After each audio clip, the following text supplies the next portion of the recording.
Pasca penerapan kurikulum 2013, berbagai kelemahan mulai bermunculan seperti pelatihan guru yang belum optimal, distribusi bahan ajar yang amburadul, pendekatan pembelajaran yang sulit diterapkan secara merata di semua sekolah, penilaian yang membebani, hingga konten bahan ajar yang mengandung unsur tidak layak.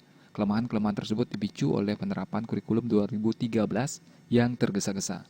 Terhadap kelemahan tersebut, Kementerian Pendidikan dan Kebudayaan Nasional mewacanakan mengganti K13 menjadi kurikulum nasional.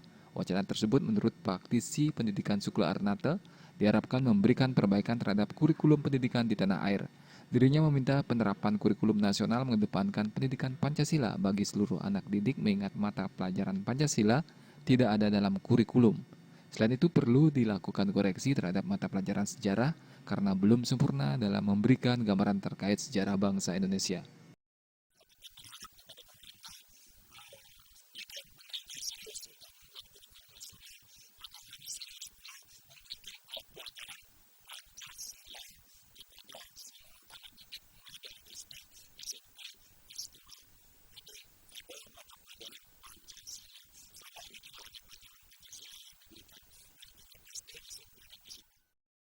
Di samping kedua hal tersebut, Soekarnata juga menyoroti keberadaan bahasa daerah agar ikut dimasukkan ke dalam kerangka kurikulum nasional. Pujiantini dan Krisna Ananta, Bali TV.